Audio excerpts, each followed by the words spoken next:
Well, students simply aren't getting enough sleep, and it's become an important public health issue. Joining me now is Dr. Rafael Pelayo, sleep specialist at the Stanford Sleep Medicine Center. Thanks for joining us. Thank you for having me. All right, this is a very, very important subject. You know, I have a teenager at home and a preteen at home. How many teenagers actually are getting enough sleep?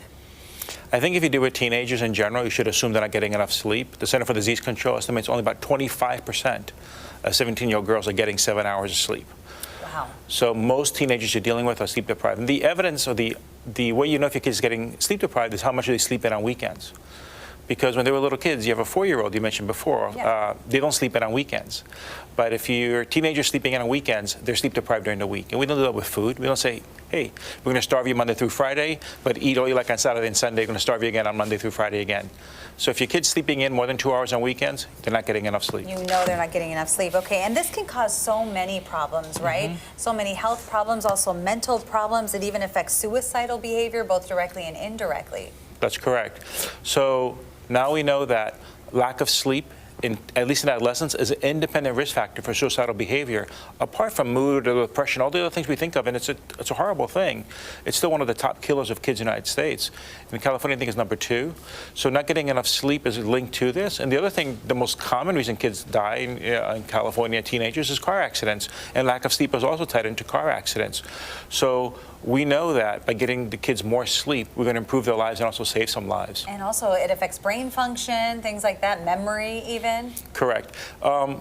What happens with our brains is that if we don't get enough sleep, the brain thinks something is wrong.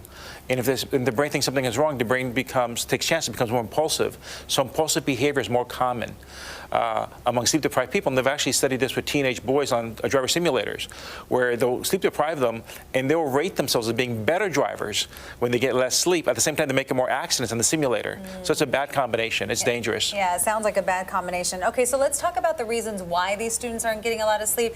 Cell phones, TV, does that have anything to do with it? People have not been getting enough sleep for a long, long time. Technology is certainly playing a role, but it precedes all this.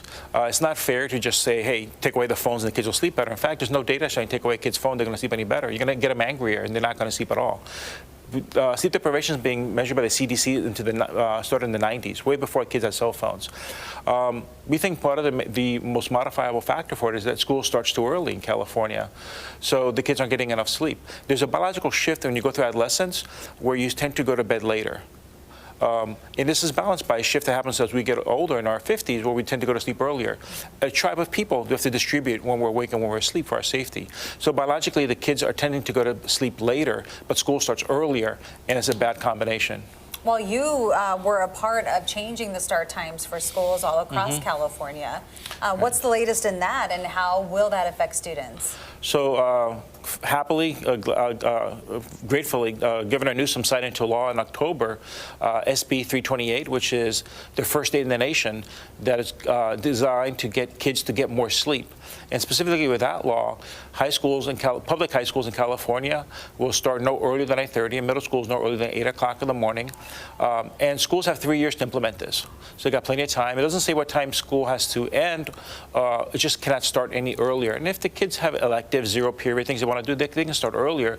But the school can no longer force a kid to be in school before 8:30 when they're in high school. And that's a great thing. And the other states are now looking at this, and the other countries also. Yeah, I think a lot of high school students are going to like that, right? Sure. Students are very much in favor. Actually, the teachers union was one of, not teachers union, I apologize, the PTA. The California PTA was one of the strongest proponents of it, as was law enforcement, surprisingly, because there's less crime when the kids get more sleep.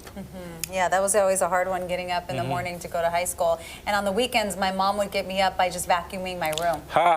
She would just start vacuuming, but anyway, that's another story. All right, so speaking of the weekends, some students believe that they can actually catch up on their sleep on the weekends, and you say that doesn't work. The brain doesn't work that way. And you know this, you can prove this yourself. If you normally, let's say, sleep 8 hours in a row, and for whatever reason you skip sleep, as a physician, sometimes you have to skip sleep. If you normally sleep 8 hours, the next night you're not going to sleep 16 hours in a row. The brain won't let you do that. You might sleep maybe 10, because it's not safe for an organism to sleep so many hours in a row. Sleep is a time of vulnerability. So it takes about 5 days to make up 1 day of lack of sleep. So you cannot physically make up a week's worth of lack of sleep in a 2-day weekend. It just won't work. So you're going to be tired. You're going to be more sleep deprived. Right. Yeah. So you were talking about this affecting brain function, and that could affect studying, but a lot of teenagers, they're involved with sports as well, and that could actually affect their sports performances. And that's been shown also.